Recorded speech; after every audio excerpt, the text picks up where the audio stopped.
नमस्कार, आप देख रहे हैं चौकस भारत। मैं आपका दोस्त ब्रजेंद्र।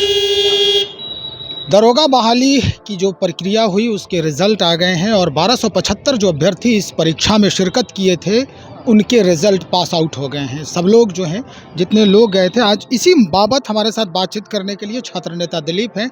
दिलीप, इस रिज़ल्ट पर भी आपत्ति जताई जा रही है, क्या है आपत्ति आप लोगों की? देखिए, ये रिजल्ट नहीं है, ये सिर्फ रोल नंबर का पीडीएफ जारी किया गया है और ये लक्की ड्रॉ वाली बात है। किस अभ्यर्थी को कितना मार्क्स आया, जो पास किया उसको भी नहीं पता कि हमको कितना मार्क्स आया, जो फेल किया उसको भी पता नहीं कि हमको कितना मार्क्स आया। तो ये कौन सा रिजल्ट आप दे रहे हैं? चुनाव भी होता है तो उसमें जितने उम्मीदवार खड़े होते सबको पता चलता है कितना वोट आया, लेकिन ये दरोगा बहाली में ये नहीं पता कि हमको मार्क्स कितना आया। तो जो पास किए वो भी पछता रहे हैं, वो भी मांग कर रहे हैं कि हमारा मार्क्स बताइए, क्योंकि उनको भी मेंस देना है। मेंस में फिर वही खेला होगा। तो हम तो बार बार ये मांग करते रहे हैं कि अगर ये बीपीएससी ईमानदार है तो इनको सबका मार्क्स बताने में क्या आपत्ति है, आंसर की जारी करने में क्या दिक्कत है। सिपाही बहाली में नहीं जारी होता है, बीएसएससी में नहीं जारी होता है, बिहार लोक सेवा आयोग बिहार में ही है ना, अगल बगल ही सबका दिया हुआ। इतना बड़ा एग्जाम हुआ इसका सिपाही भर्ती का, सॉरी शिक्षक भर्ती का, TRE 1 TRE 2 दोनों हुआ। लाखों अभ्यर्थी बैठे, 30 90 रिजल्ट तैयार हुआ है।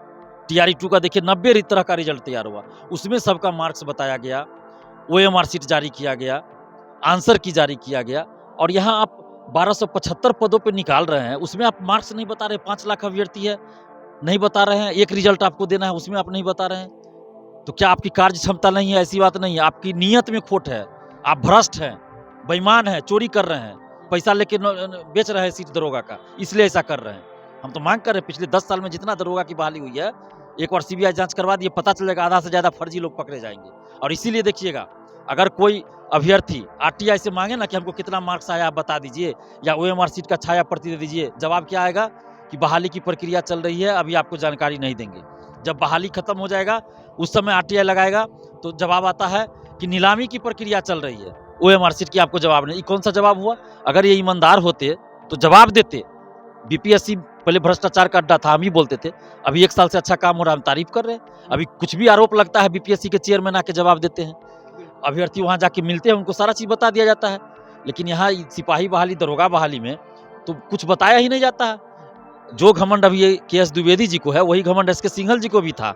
हम लोग मिलने जाते थे तो मिलते नहीं थे, अब हटे ना, अब क्या रह गया उनका वैल्यू। मतलब जो नए उसके पदाधिकारी आए हैं उनसे आपको है यकीन कि वो सब कुछ बिल्कुल पवित्र करेंगे? देखिए, CSBC के जो चेयरमैन बनी है शोभा उत्कर जी, उनके बारे में हमें पता है कि वो ईमानदार है। उनकी जो पोस्टिंग हुई थी, जब वो IPS बनी थी, हमारे ही गृह जिला दरभंगा में हुई थी। हो सकता है उनका दूसरा पोस्टिंग हो या पहला ही हो, तो हम लोग उस समय छोटा बच्चा थे, सुनते थे उनके बारे में। उसके बाद तो फिर पोस्टिंग में कहाँ रही नहीं रही वो पता नहीं चला। तो हमें लगता है कि वो ईमानदार हैं, अच्छा से काम करेंगी, उम्मीद करते हैं। लेकिन जब तक आप ईमानदार होते हुए भी अगर आप पारदर्शिता नहीं लाइएगा तो फिर आपकी ईमानदारी कोई काम नहीं रही। जैसे BSSC के चेयरमैन रविंदर कुमार जी, वो भी ईमानदार व्यक्ति थे, लेकिन उन्होंने भी कोई सुधार नहीं किया, पारदर्शिता नहीं लाई। तो आप ईमानदार रहते हुए भी अगर अच्छा काम नहीं कर पाए तो फिर ईमानदार तो आप हैं लेकिन अच्छा काम ही नहीं किए, तो फिर आप कैसे हम बोले? तो यही चीज़ शोभा उत्कर जी के साथ है। ये ईमानदार है लेकिन काम भी होना चाहिए ना, ईमानदारी वाली। ये नहीं कि सरकार के दबाव में या किसी के दबाव में आप पहले ही व्यवस्था चलाते रही। तो SK सिंघल तो चले गए, क्या हुआ? सबको पता चल गया ना कि SK सिंघल भ्रष्ट थे, तभी गए हैं ना, शौक से नहीं ना उसको हटाया गया। तो इसी तरह KS द्विवेदी जी को भी चाहिए कि वो पारदर्शिता लाए, अच्छे से एग्जाम कंडक्ट कराए, पारदर्शिता लाए, नहीं तो फिर इनको भी जाना पड़ेगा। चलिए, मुख्य परीक्षा होने वाली है इसकी, जिसका रिजल्ट आया है, अभी तक आप लोग पेशोपेश में हैं कि भाई ये रिजल्ट सही ढंग से नहीं पेश किया गया है।